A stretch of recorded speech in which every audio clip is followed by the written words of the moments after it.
여러분 안녕하세요. 오늘날 사회는 다문화 사회라고 이야기합니다. 다문화 사회라고 하는 것은 어떤 의미를 가지고 있을까요? 기본적으로 다문화 사회는 외부 인구가 5% 이상 넘었을 때 우리가 일반적으로 다문화 사회에 진입한다라고 이야기를 하고 있죠. 이러한 다문화 사회에 있어서 중요한 것들은 여러 가지 교육이라든지 환경이라든지 이런 것들이 중요합니다. 그래서 이러한 내용을 함께 살펴보도록 하겠습니다. 저는 전주대학교 사범대학 교육학과 서재국 교수입니다. 반갑습니다. 제가 하고 있는 일들은 주로 이제 평생교육과 다문화 교육 쪽에 관심을 가지고 있습니다. 그래서 학교나 지역사회에 있어서 평생교육과 다문화 교육 관련되는 일을 하고 있고요. 주로 이제 해당되는 분야도 평생교육, 다문화교육, 시민교육에 해당됩니다. 여러분들도 여기에 대해서 좀 더 많은 관심이 필요할 것 같고요. 특히 이제 오늘날 인구 수명이 증가하고 있잖아요. 그죠? 그래서 이러한 시대에 있어서 평생교육과 다문화교육, 시민교육은 매우 중요합니다. 우리가 함께 할 내용들은 주로 이제 다문화 사회에 대한 이해와 다문화 교육의 이해, 그리고 다문화 교육에 어떻게 실천할 것인가, 이러한 내용에 초점을 두고 살펴보도록 하겠습니다. 한번 이런 것들을 생각해 볼까요? 다문화 사회는 어떠한 사회일까? 또 다문화 교육은 왜 필요한가? 또 다문화 교육이 무엇인지도 알아야 되겠죠? 다문화 교육 내용은 무엇인가? 그리고 다문화 교육 환경은 왜 중요한가? 우리가 살아가는 데 있어서 환경이라고 하는 것은 매우 중요하잖아요. 더불어서 그 생활 속에서 다문화 교육은 어떻게 실천할 것인가? 이러한 내용을 우리가 같이 살펴볼 것입니다. 오늘날 세계의 국가는 대략 230개 정도라고 이야기를 해요. 언어는 6,800개, 종족은 16,000 종족이라고 합니다. 인구는 2023년을 기점으로 약 81억 2천만 명 정도가 돼요.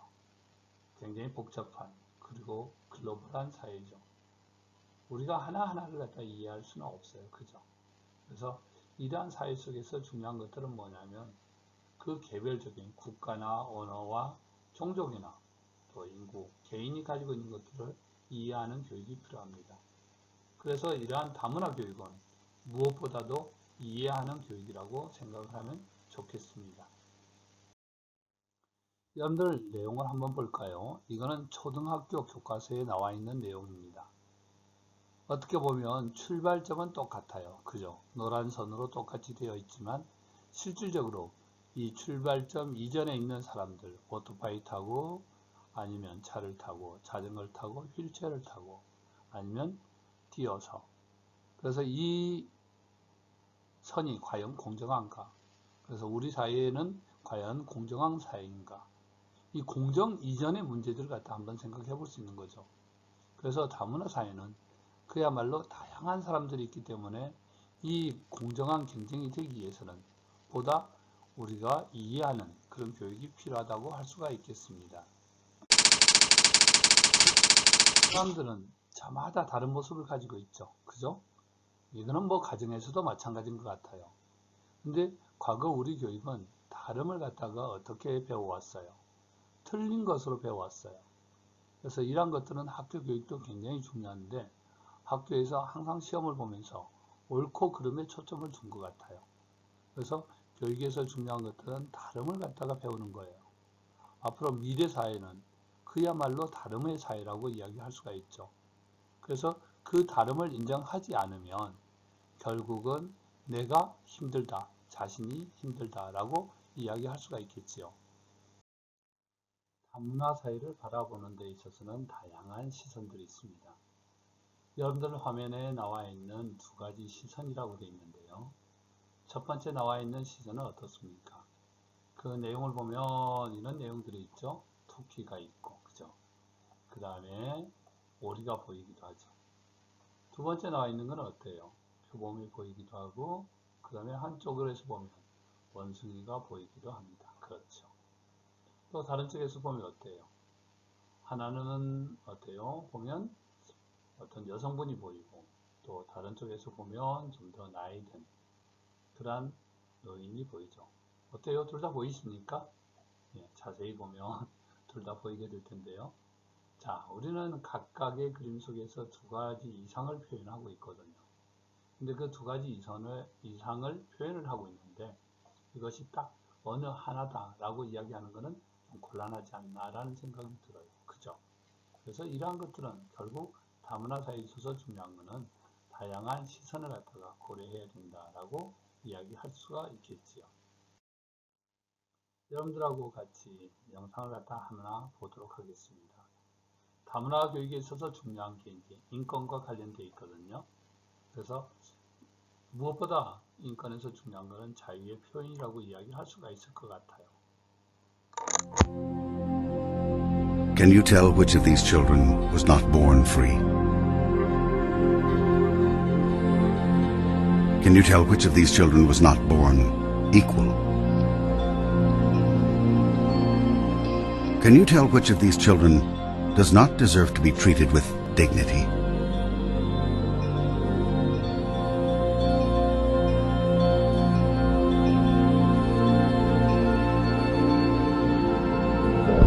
We can't either.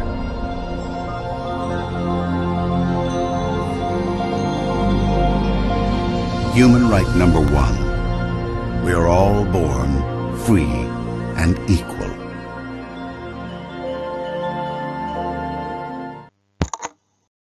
어때요, 여러분? 이 다문화 교육에서 중요한 게 이제 인간의 인권인데요. 인간은 누구나 자유롭고 평등하게 태어났다라고 이야기할 수가 있습니다. 그렇지 않으면 곤란하죠. 그래서 우리가 이야기하는 인권이라고 하는 것은 사람의 권리라고 하지만 사람의 권리에 있어서도 내 자신보다는 타인의 권리라고 이야기할 수가 있겠습니다. 이번에 여러분들하고 이제 다문화 사회의 문화라고 하는 측면을 한번 보도록 하죠. 일반적으로 문화라는 것은 뭘 이야기할까요?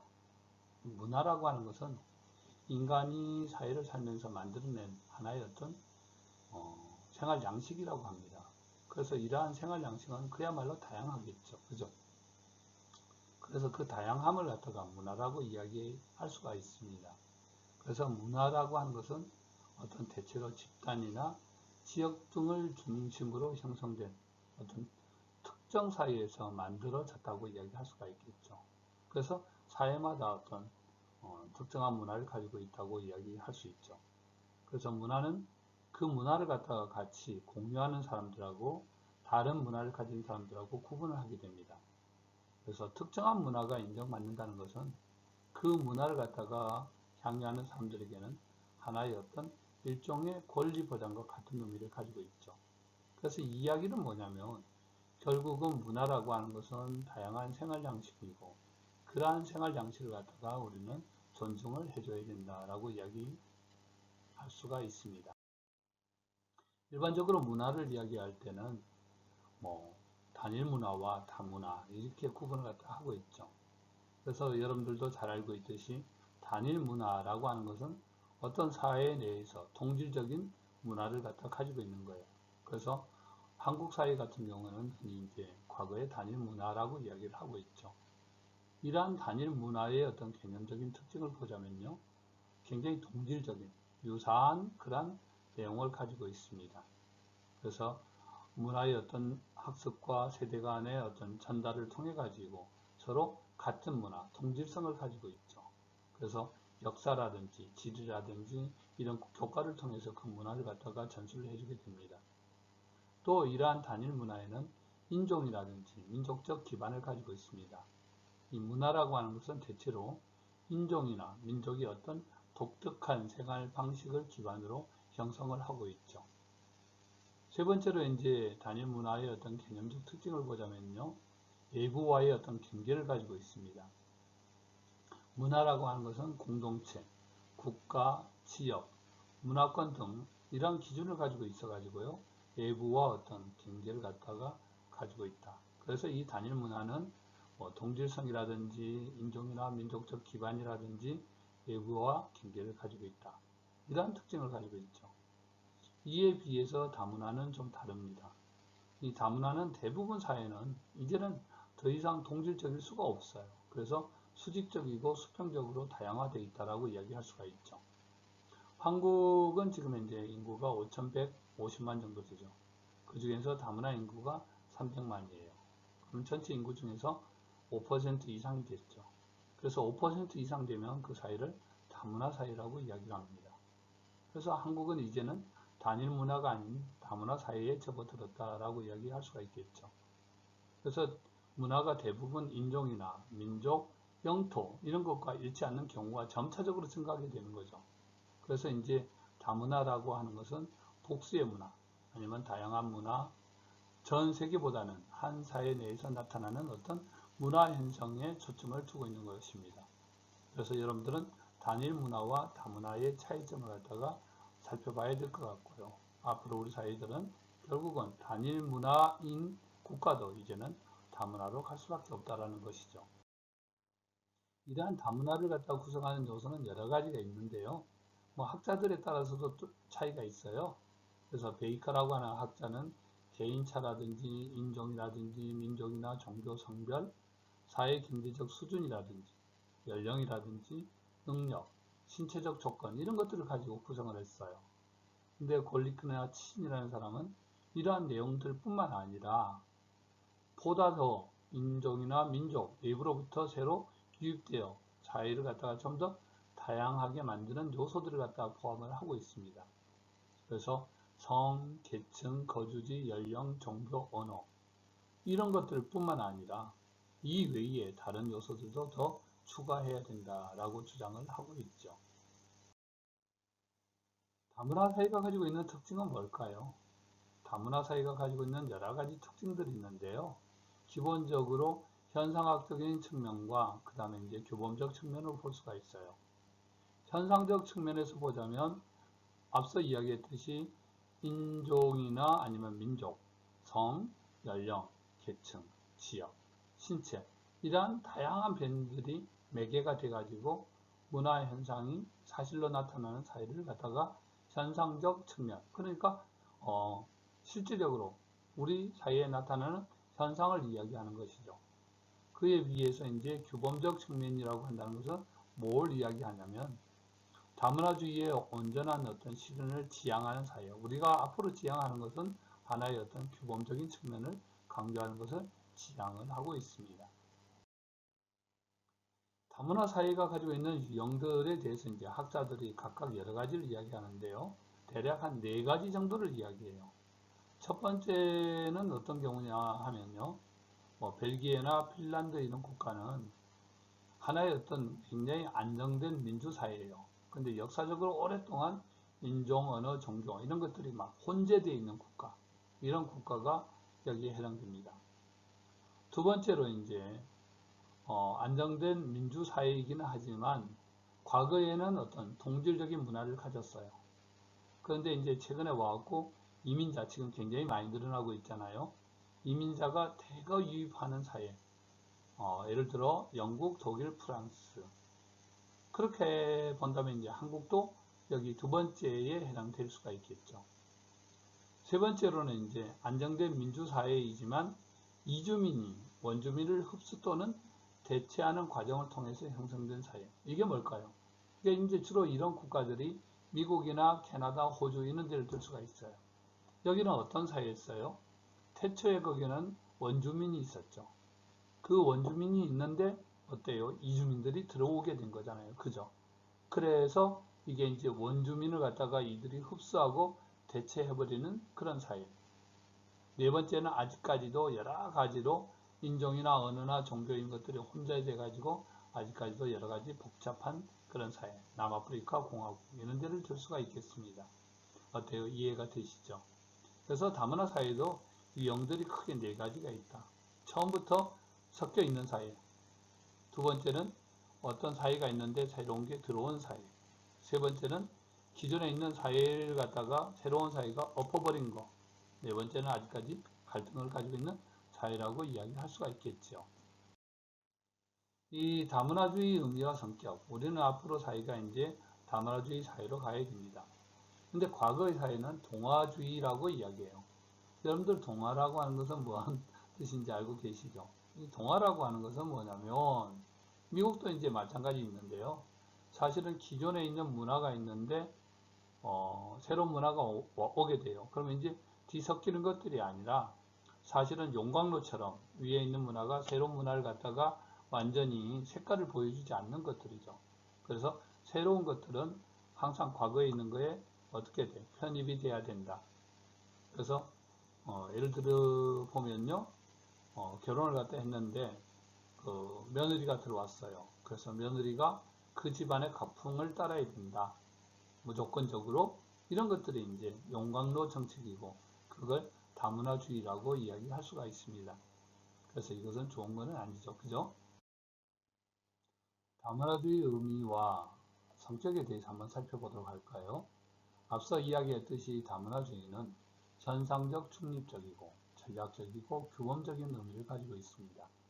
그래서 현상적 중립적이라는 말은 다양한 문화적 현상을 어떠한 사실로서 경험하는 것을 이야기하고 있고, 전략적으로 이야기한다는 것은 각 문화권에 속한 사람을 대할 때 어때요? 문화적 차이를 갖다가 좀 고려를 해줘야 된다. 규범적으로 봤을 때는 뭐냐면 이러한 규범적 차원에서 볼 때는 타인에 대한 존중이 전제가 되고, 이러한 전제 속에서 문화적 다양성 존중이 지향돼야 된다라고 말씀드릴 수가 있죠. 이처럼 다문화주의는 하나의 어떤 정치의 과정에서 다양한 문화 집단의 목소리가 반영돼야 되고, 또 문화적 다양성 추구를 정책적으로 기본 목표로 삼아야 될 것입니다. 뿐만 아니라 문화적인 다양성을 경험하고 허용하는 데 그치지 않고 또 다문화 현상을 해석하고 또 의미를 갖다가 부여를 해야 되겠죠.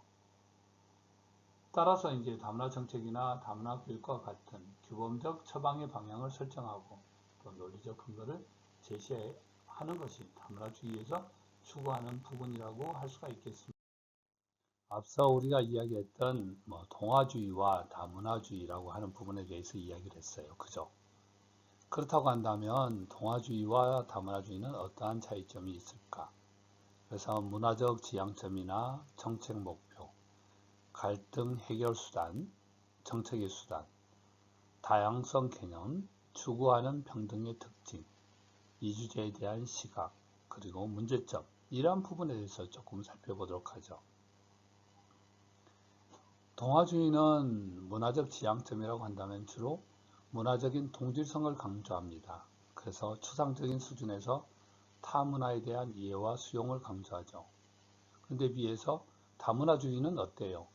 동질보다는 이질성을 존중을 하죠. 그래서 구체적인 수준에서 타 문화를 인정하고 보호하는 데 초점을 두고 있습니다.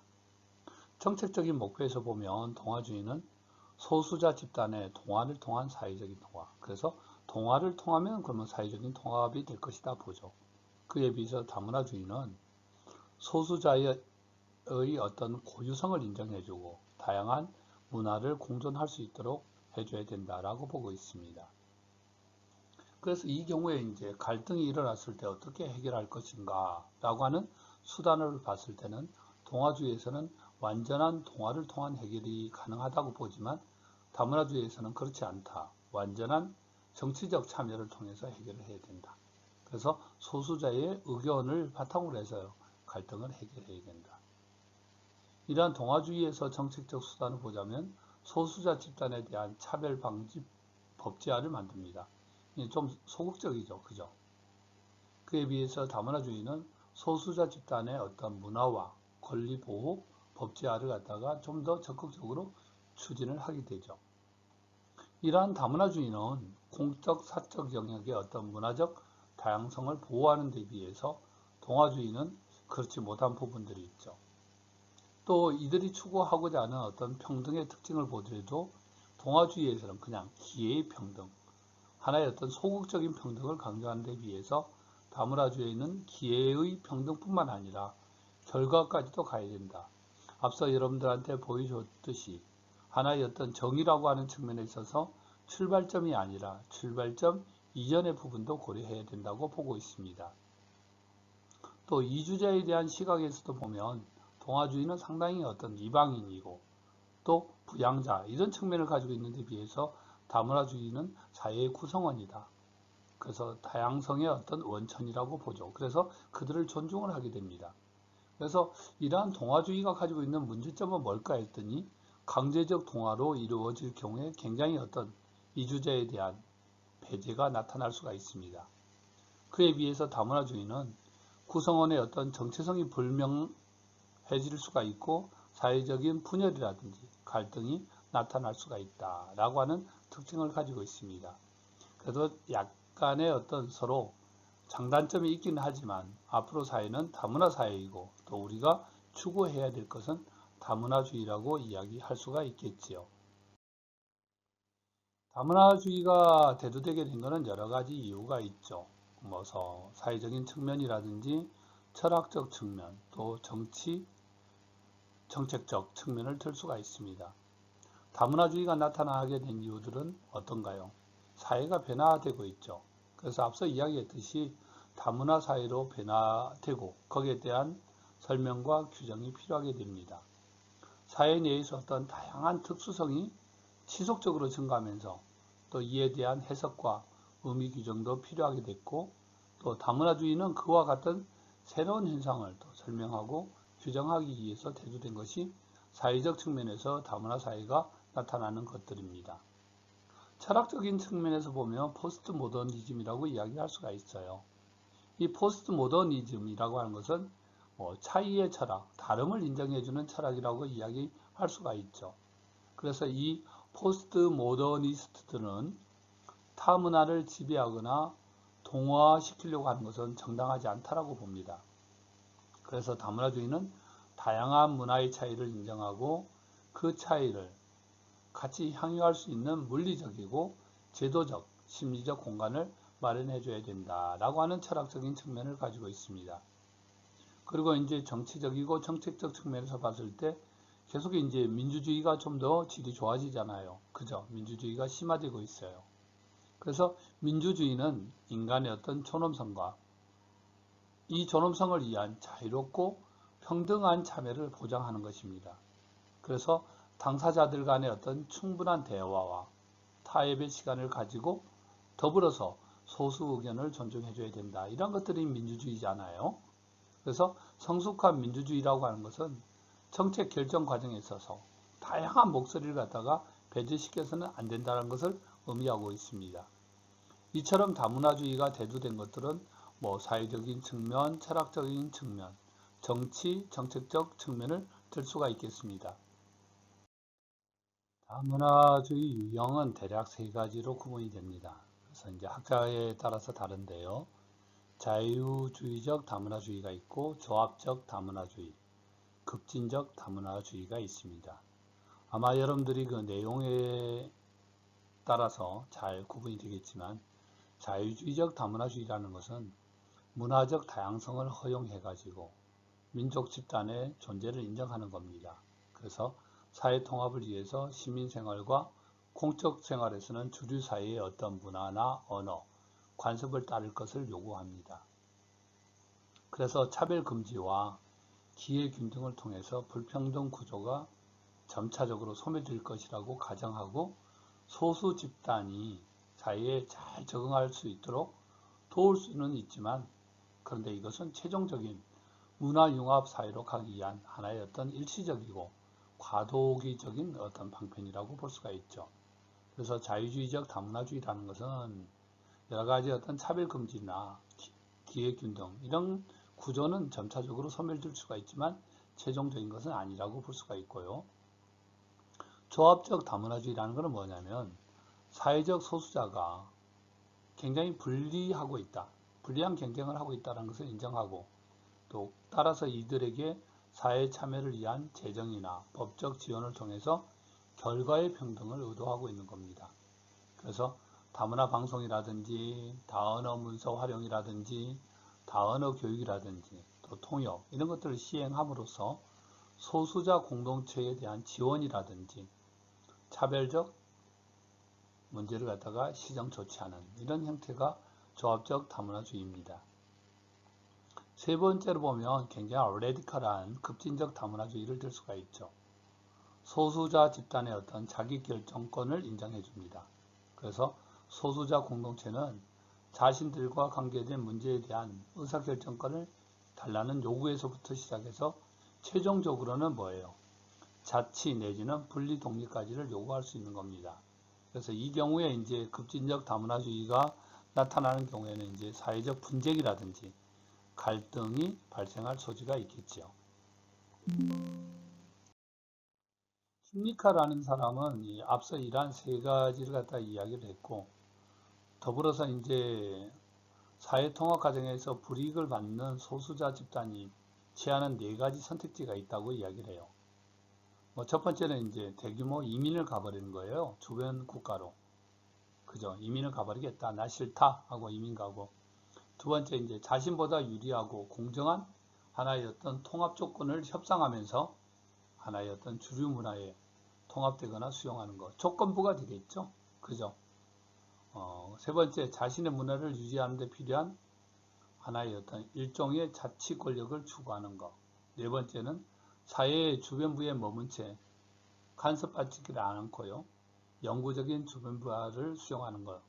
경우에 따라서는 이제 인디언 보호구역 이런 경우도 여기에 해당될 수가 있을 것 같아요. 여기서 이야기하는 두 번째 자신에게 보다 유리한 조건을 제기하는 이런 것들은 조합적 다문화주의와 거의 비슷한 형태고요. 세 번째 이제 자치권을 가지겠다라는 것은 앞서 이야기했던 급진적 다문화주의와 비슷하다고 이야기할 수가 있습니다. 우리가 이야기했던 내용들을 갖다 쭉 한번 보면요. 세키네와 이제 킴리카라는 사람이 원래 학자들이 이야기를 했어요. 그래서 정부가 선택하는 선택 유형을 보면 크게 동아주의와 다문화주의로 구분을 해요. 그죠? 여러분들이 동아주의와 다문화주의는 잘 이해를 했을 거고, 다문화주의에 이제 자유주의적 다문화주의, 조합적 다문화주의, 그리고 급진적 다문화주의로 구분을 했습니다. 그래서 크게 두 가지 유형으로 구분하고 다시 다문화주의를 세 가지로 구분해서 최종적으로 네 가지 형태가 되겠죠. 킴리카라는 사람이 봤을 때는 이제 사회적 소수자가 선택하는 방법은 앞서 이야기했듯이 주변부에서 만족한다든지 아니면 통합 조건을 갖다가 통해서 재협상을 한다든지 자치권을 요구한다든지 아니면 대규모 이민을 가겠다. 이런 것들이 이제 통합 정도가 강하느냐 아니면 약하느냐에 따라서 이 선택지가 달라질 수가 있겠죠. 그래서 이 부분만 여러분들이 이해를 하셔도 다문화 사회에 있어서 유형들에 대해서는 이런 것들이 있구나 라는 것을 알게 되겠죠. 앞서 우리는 동아주의와 다문화주의, 그 다음에 이제 다문화주의의 어떤 여러 가지 선택지 이런 부분에 대해서 이야기를 했는데요. 그렇다고 한다면 한국적 다문화주의 담론적 특징은 뭘까? 대략적으로 한 5가지로 볼 수가 있어요. 한국은 단일 문화주의에 너무 미련이 강하다. 두 번째, 다문화주의와 자민족 중심주의가 혼재되어 있고, 세 번째, 다문화주의가 너무나 관주도형으로 이루어졌다. 네 번째, 이민자 중심의 어떻게 보면 폭좁은 범주의 다문화주의 담론을 가지고 있다. 다섯 번째, 압축적 다문화 현상으로 인해서 다문화주의 담론이 좀 미흡하다 이렇게 될 수가 있습니다. 이러한 내용을 보면 한국의 다문화주의라고 하는 것들은 어때요? 단일 문화주의에 대한 미련을 가지고 있다. 그래서 다양성을 갖다 좀 더 인정 못하고 단일 문화주의를 선호하는 사람들이 많습니다. 그래서 한국 다문화주의 담론에 장애가 되는 요소를 보자면 한국인들은 강한 집단주의를 가지고 있고 너와 나를 갖다가 좀 많이 구분을 하고 있죠. 그죠? 또 고정관념에 의한 차별에 민감하지 못한 특성을 가지고 있고 또 소수자에 대해서 좀 더 부정적으로 평가하는 경향을 가지고 있습니다. 두 번째로 이제 다문화주의와 자민족 중심주의가 굉장히 흔들리고 있다. 이주자들 갖다가 귀화를 하더라도 진정한 한국인으로 받아들이지 못하고 또 운명적이고 차별의식이라든지 문화적 우월주의라든지 이런 내용을 가지고 있습니다. 세 번째, 한국의 다문화주의는 너무나 이제 정부 중심으로 이루어졌다라는 거죠. 그래서 정부 기관을 중심으로 하는 다문화주의는 순혈주의라든지 가부장적인 동아정책으로 흐를 수 있다라고 하는 문제점을 가지고 있습니다. 네 번째로 보면 이민자 중심의 좁은 범주로 보고 있다. 그래서 한국에서 다문화주의는 결혼 이민자를 갖다가 주요 범주로 한정하고 있다는 겁니다. 그래서 이주민을 제외한 장애인이나 성소수자, 빈곤층 이런 사람들도 이제 포함이 되지 못하고 있다라고 이야기할 수가 있죠. 다섯 번째로 압축적 다문화 현상으로 인해서 다문화주의 담론이 미약하다. 어떻게 보면 우리 사회는 이제 다문화 사회라고 이야기했고 다문화주의에 대한 어떤 충분한 논의가 이루어져야 되는데 다문화 정책이라든지 이러한 다문화 교육과 이러한 부분에 있어서 충분히 제공이 되지 못했다.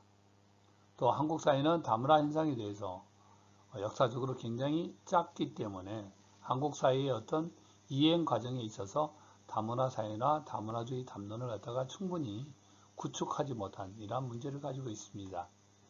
이처럼 이제 단일 문화에 대한 미련이라든지 또 다문화주의와 자민족 중심주의의 혼재라든지 관주도 다문화주의라든지 이민자 중심이라든지 또 다문화주의 담론의 미흡 이러한 부분들이 이제 한국 사회에 있어서 문제가 될 수가 있습니다. 그래서 다문화주의에 대한 비판과 과제를 해결하기 위해서 비판점으로 보면 다문화주의는 사회적 연대를 해치고 분열과 갈등을 조장한다는 비판을 가지고 있습니다.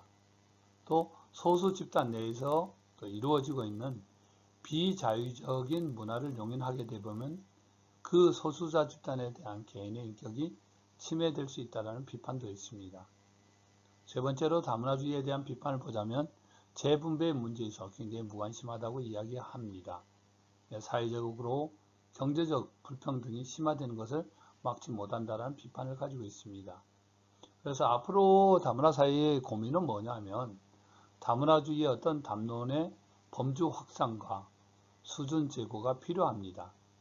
또 시민이 주도하는 다문화주의 확산 노력도 필요하겠죠. 무엇보다 성찰적이고 균형적인 다문화주의 담론도 필요하다고 봅니다. 먼저 우리가 지금까지 이야기했던 내용을 한번 정리를 해보면요. 우리가 했던 내용들은 이제 문화에 대한 이해, 단일문화, 다문화 이야기했죠. 그리고 이야기할 때 우리가 급진적 다문화주의, 조합적 다문화주의, 자유주의적 다문화주의에 대해서도 이야기를 했습니다. 또한 동화주의와 다문화주의 같이 이야기했죠. 또 소수자의 중요성, 또 소수자의 자기 결정권에 대해서도 이야기를 했습니다. 여기까지 한 내용을 갖다가 쭉 한번 정리를 갖다 해보았어요. 이런 말이 있습니다. 감사의 역량에 따라서 행복의 크기가 결정된다고 합니다. 그런 것 같아요. 행복의 크기는 세상에 대해서 또 얼마만큼 타인에 대해서 감사하느냐에 따라서 달라질 수 있을 것 같아요. 그래서 특히 다문화 교육에서 중요한 것은 여러 가지 어떤 감사의 역량을 키워주는 것들이 중요하지 않을까 싶습니다. 다문화 교육의 이해라고 되어 있죠. 여러분들이 생각할 때 다문화 사회에 있어서 다문화 교육은 어떤 내용으로 이루어져야 될 것인지 그 내용을 한번 살펴보도록 하겠습니다. 한국 사회에 있어서 다문화 사회가 형성되는 과정은 여러 가지 이유가 있습니다. 그래서 한국 사회가 다문화 사회로 이루어지는 과정에서 2024년을 기점으로 전체 인구 5,100만 대비 300만 이상이 다문화 인구라고 이야기할 수가 있죠. 한국 사회가 다문화 사회의 과정은 당연한 과정이기도 하지만요. 한국 사회가 가지고 있는 과거의 어떤 특수성, 그러니까 이제 인구의 고령화라든지 출산율이 감소된 것은 모두가 알고 있죠. 그 다음에 이제 성불평등한 어떤 비례, 그 다음에 이제 이주 노동자가 증가했죠. 그래서 1988년 올림픽 이후에 이주 노동자들이 굉장히 증가했습니다. 그리고 점차 독신 여성도 증가하고 있죠. 무엇보다 중요한 게 이제 국제 결혼에 대한 인식의 변화가 나타나고 있습니다. 지금은 이제 국제 결혼을 한다라고 하는 것들은 큰 누구나 다 받아들일 수 있는 그런 상황이 됐죠. 더불어서 이제 사회적 환경 변화, 요즘 이제 글로벌 이야기 많이 하잖아요. 그래서 이제 여행도 자율화되고 사람 간의 만남도 많이 이제 빈번해지게 됐죠.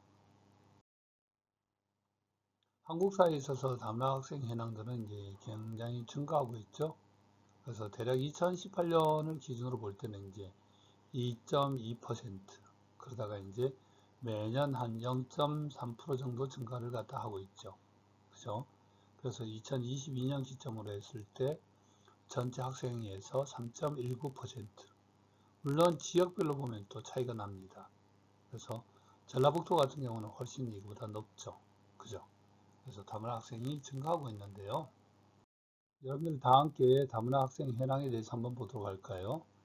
2022년을 기점으로 해서 약 17만 명 정도가 있어요. 그 중에서 이제 국내 출생, 중도 입국, 외국인 가정 이렇게 구분이 되어 있죠. 그 중에서 이제 특징적으로 보자면 초등학생 수는 이제 증가하고 있지는 않아요. 2022년도에 8만 4천 이렇게 되어 있죠.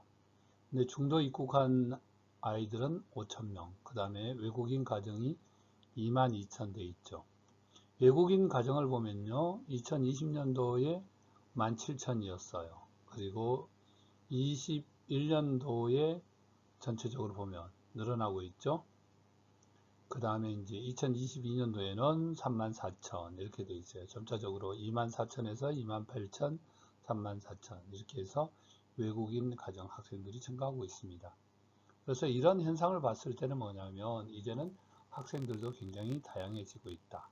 따라서 이 다양한 아이들을 갖다가 이해하는 그런 교육들이 필요하다고 볼 수가 있겠지요. 다문화 교육의 필요와 목표를 보면 모든 사람들이 생각할 때 다문화 교육은 필요하다고 생각합니다. 그래서 다문화 교육의 필요성을 보자면 다문화 교육은 반편견이라든지 반인종주의 교육에서부터 출발을 하게 됐어요. 여러분들이 좋아하는 손흥민 선수도 이제 굉장히 인종차별과 관련해서 매스컴을 통해서 많이 나오는 경우들이 있어요. 그래서 우리가 반편견, 반인종주의라고 하는 것들은 평등한 건 아니잖아요. 그죠? 그래서 인간은 모든 사람이 법 앞에 평등하기 때문에 교육이라고 하는 것은 평등을 기점으로 해서 시작되어야 되지 않을까 싶습니다. 우리 교육에서 매우 중요한 것이 인간은 누구나 다 평등하다는 것입니다. 그럼에도 불구하고 그렇지 못한 경우들이 많아요. 그래서 영상 속에 있는 내용을 갖다 살펴보도록 하겠습니다.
just as I have a dream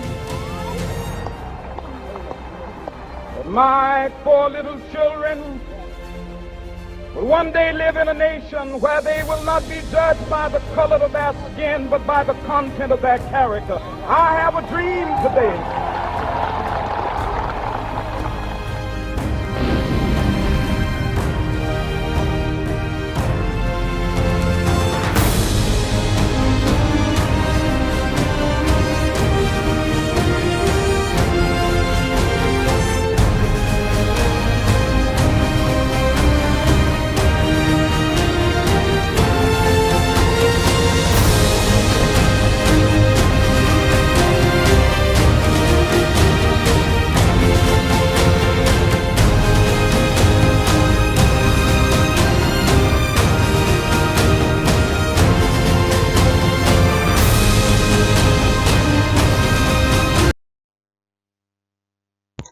이렇게 역사 속에서 인종차별의 부분들이 이제 사라지고 있죠. 그래서 이러한 것과 더불어서 우리에게 필요한 것들은 결국 다문화 교육이라고 이야기할 수가 있겠죠. 다문화 교육이 왜 필요한가? 우리는 다문화 교육을 통해서 다른 집단의 사고방식과 생활 방식을 이해시키게 됩니다. 또 타문화에 대한 존중감과 감수성을 높일 수가 있죠. 뿐만 아니라 고정관념에 의존하지 않고 어떤 독립적인 판단 및 자아 비판 능력을 함양할 수도 있습니다. 무엇보다 중요한 것들은 이제 소수 집단에 대한 편견에서 벗어나서 좀 더 다문화적 수용성과 개방성이 증진되고, 따라서 이제 다문화 사회에서 건강하게 성장할 수 있는 능력을 기를 수 있다라고 이야기할 수가 있죠. 그래서 이 다문화 교육이라고 하는 것은 결국은 타인에 대한 이해 교육인과 동시에 나 자신의 역량을 길러주는 교육이라고 할 수가 있겠습니다. 다문화 교육 목표도 마찬가지예요. 앞서 이야기했듯이 이제 문화적 존재로서 자신과 타인을 이해하는 교육이 다문화 교육이고, 또 다른 문화에 대한 편견 많이 있잖아요. 우리가 편견을 버리고 존중과 관용의 정신을 받아들이는 것도 중요합니다. 뿐만 아니라 평등이나 가치에 대한 이해 교육이라든지 또 책임감 있는 시민 교육도 다문화 교육을 통해서 이루어질 수가 있습니다. 무엇보다 중요한 것들이 새로운 문화를 재창조할 수 있는 창의력과 창조적인 능력도 길러줍니다. 이것처럼 다문화 교육은 자신과 타인의 이해라든지 편견을 해소한다든지 평등과 가치에 대한 교육이라든지 책임감 있고 창의적인 교육이 다문화 교육의 목표가 될 수가 있습니다. 일반적으로 우리가 이야기할 때 그렇다고 한다면 다문화 교육의 영역은 뭐가 있냐라고 이야기할 수가 있거든요. 그래서 다문화 교육의 영역을 갖다 보자면 문화나 협력, 반편견, 정체성, 평등성, 다양성 이런 것들이 될 수가 있어요. 그래서 다른 문화의 어떤 차이점, 이해력을 배우고 협력도 배우고 반편견이라든지 정체성, 평등성, 다양성 이런 것들을 갖다 배운다고 이야기할 수가 있겠죠. 결국 다문화 교육은 특별한 교육은 아니다. 그냥 일반적인 교육의 영역이라고 볼 수가 있겠죠. 그래서 다문화 교육의 이제 핵심적인 내용을 갖다가 이야기하면 계속 이제 다소 반복적일 수 있는데, 어떤 문화 간의 유사점이라든지 차이점을 갖다가 정확하게 알고 우리가 알아야 이해하고 또 존중할 수 있는 그런 태도를 기를 수가 있어요. 그리고 여러 사람들의 상호작용이라든지 협동 능력 증진이라든지 의사소통력을 배울 수 있다라고 이야기할 수가 있죠. 또 선입견이나 편견, 고정관념, 차별대우 이런 것들에 대해서도 대처하는 능력을 기를 수가 있습니다. 한국은 세계적으로 인구가 상대적으로 밀집되어 있는 그런 국가입니다. 특히 한국 사람들은 해외에 많이 나가 있죠. 그래서 우리에게 있어서 다문화 교육이라는 것은 우리 교육뿐만 아니라 다른 나라에 대한 이해 교육일 수도 있습니다. 그래서 이러한 이해 교육이라고 하는 것은 뭐냐면 사고의 폭을 넓히는 그러한 교육이 이해 교육이라고 할 수가 있겠지요. 그래서 다문화 교육의 방향이라고 이야기한다면요. 다문화 교육은 타인에 대한 배려, 자신을 위한 교육이라고 할 수가 있죠. 또 이러한 다문화 교육은요, 평생 동안 이루어져야 되는 평생교육이라고 이야기할 수가 있습니다. 따라서 그동안 학교에서 이루어졌던 이례적이고 이벤트적인 교육을 해서는 다문화 교육이라고 할 수가 없죠. 그리고 뭐 생활 속에 다문화 교육이 이루어져야 된다. 학교에서는 이제 교과나 체험활동 이런 것들을 통해서 다문화 교육이 이루어져야 되죠. 그래서 뭐 직장도 마찬가지인 것 같아요. 그래서 문화 다양성을 존중하는 교육이 다문화 교육이라고 할 수가 있겠죠. 다문화 교육은 우리 모두를 위한 교육입니다. 따라서 이러한 모두를 위한 다문화 교육은 다양한 방법으로 이루어져야 돼요. 그래서 이 다문화 교육은 대상자의 입장과 또 요구도 반영이 돼야 됩니다. 그래서 결국 이러한 다문화 교육을 방향을 보자면 생활 속에 이루어져야 되는 교육이다. 그래서 이러한 다문화적 인식과 그 다음에 인식을 통해서 행동적 실천이 일어날 수 있는 그런 교육이 다문화 교육이라고 말할 수가 있겠습니다. 그래서 결국 다문화 교육을 하면 1차적으로 본인이 가장 행복할 수 있다라고 이야기할 수 있겠죠. 여러분들에게 요즘 이제 영국에 대한 다문화와 관련된 부분들이 있는데요. 영국의 레스트라고 하는 도시를 갖다가 조금 영상으로 보도록 하겠습니다. 그래서 이 레스트라고 하는 도시는 굉장히 다문화 도시인데요. 이 내용을 갖다가 영상으로 한번 보도록 하겠습니다.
이러한 영상에서 보자면 이제 중요한 것들이 그런 것 같아요.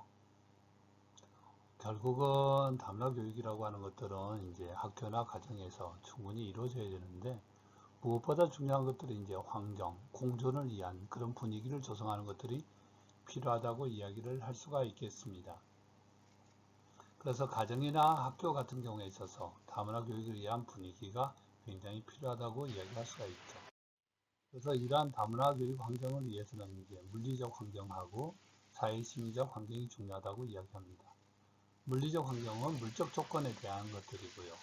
사회심리적인 환경은 서로 간에서 실천할 수 있는 심리적인 이런 부분을 들 수가 있을 것 같아요. 그래서 여러 가지 분위기 조성이라든지 학교 같은 경우에는요, 동등한 지위, 친밀한 교류, 상호 협력, 지지적인 규범. 그래서 이제 학생과 학생, 그 다음에 이제 구성원 간에 있어서 서로 간에 있어서 같이 함께하는 그런 분위기가 중요할 것 같아요. 영국에서 성공한 학교와 실패한 학교가 있는데요. 다문화 교육으로 성공한 학교는 어울림을 강조했고, 실패한 학교는 사실은 영어 교육을 강조했다고 합니다. 그래서 교육에서도 중요한 것들은 어울림이고, 또 어울림을 통해서 공존하는 것들이 필요할 것 같아요. 학교 교육에서 이제 다문화 교육을 위한 물리적 환경 조성들은 여러 가지가 있어요. 그래서 이제 학교로 보자면 교구 및 도서를 갖다 비치하는 것들, 다양한 다문화적 자료라든지 도서를 갖다가 정해놓은 거, 그 다음에 이제 다문화 게시판도 필요하다. 이것들은 이제 학교뿐만 아니라 여러 가지 지자체도 마찬가지인 것 같아요. 다문화 감수성을 추진한 포스터라든지 행사라든지 이런 것들도 필요할 것 같고요. 특히 이제 우리가 좋아하는 비빔밥, 이러한 비빔밥도 이제 다문화 교육과 아주 밀접한 소재로 사용될 수가 있습니다. 또 다문화 급식을 운영하는 그런 학교들도 있어요. 다문화 음식의 날을 지정하는 것들. 그래서 이제 뭐 한국에서 보면 안산은 이제 다문화 도시라고는 이야기를 하잖아요. 근데 중요한 것들은 이제 서로가 그냥 공존하는데 문화적으로 서로 인정해주고 교류할 수 있는 것도 중요하다고 봅니다. 그 다음 또 이중 언어라고 하는 것도 매우 중요해요. 그래서 이중 언어뿐만 아니라 다 언어를 갖다가 우리는 해야 되지 않을까라는 생각이 들어요. 그러한 환경을 조성할 필요가 있습니다. 선생님들도 이제 굉장히 중요하죠. 교육부에서는 이제 교사들을 대상으로 해서 다문화 교육도 해요. 근데 이제 교사들뿐만 아니라 학부모들의 다문화 교육도 중요하거든요. 그래서 이제 사범대학이나 교육대학에서 다문화 교육을 갖다 하고 있는데요. 그래서 선생님을 대상으로 하는 다문화 교육도 필요할 것 같고, 학부모 대상으로 하는 다문화 교육도 당연히 필요하겠죠. 그 다음에 이제 학습 공동체를 운영하는 것도 필요하고요. 또 아이들의 진로, 이런 부분도 굉장히 중요하다고 이야기할 수가 있습니다. 교육부가 하고 있는 다문화 정책 학교 같은 경우에는요, 아이들의 진로 상담, 그 다음에 한국어 교육, 이러한 서비스들을 하고 있습니다. 가정과 연계된 학부모 교육도 중요하죠. 그래서 다문화 가정 학부모들의 어떤 관심 있는 교육, 그들의 협조를 이끌어낼 수 있는 그런 교육도 필요할 것 같고요. 그래서 이제 학부모 대상 다문화 교육이라든지 다문화와 일반 가정 학부모들 간의 어떤 모임, 이에서 상호 이해를 통한 어떤 감수성 증진 프로그램 운영, 이런 것들도 굉장히 중요하다고 봅니다. 뿐만 아니라 지역사회 연계 교육도 필요하다. 지역 자원을 갖다 최대한 이용하는 것들이죠. 그래서 다문화 관련된 민간단체라든지 가족센터라든지 인권학교라든지 재능 기부자들을 활용할 수도 있습니다. 또 다문화 교육 강사를 초빙한다든지 여러 가지 멘토 멘티 활동도 할 수가 있겠죠. 이번 시간에 우리는 이제 다문화 교육과 관련된 몇 가지 부분을 이야기했어요. 그래서 무엇보다 중요한 것은 다문화 교육에 있어서 교육 환경을 조성하고 또 사회적인 분위기도 굉장히 중요하다는 거죠. 그래서 이러한 환경 조성을 하기 위해서 필요한 것들이 물리적 환경과 심리적 환경을 들 수가 있습니다. 그래서 물리적 환경은 주로 이제 시설적인 측면이라고 한다면, 심리적 환경은 사회심리적 환경을 이야기할 수가 있겠죠. 서로 간에 있어서 협조하고 마음이 편해야 좋은 다문화 교육이 될 수가 있을 겁니다. 또 다문화에 대한 인식도 높여야 될 것 같고요. 또 학습을 하는 데 있어서 학습 공동체를 구성하는 것도 필요해요. 또 부모들도 적극적으로 참여하고 선생님의 역량도 높여야 되고요. 그래서 사회적인 공간을 활용하는 것도 굉장히 중요하다고 이야기할 수가 있습니다. 만나는 모든 사람이, 마주치는 모든 것이 나의 스승이다 라는 말이 있습니다.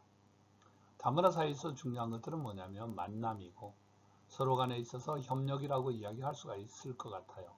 그래서 공존하는 사회에서 서로 존중받는 사람, 서로가 나의 스승일 수 있는 그런 사회는 이상적인 사회가 아닐까 싶습니다. 여기까지 해서 내용을 마치도록 하겠습니다. 여러분들 수고하셨습니다. 저는 전주대학교 교육학과 서재복 교수입니다. 감사합니다.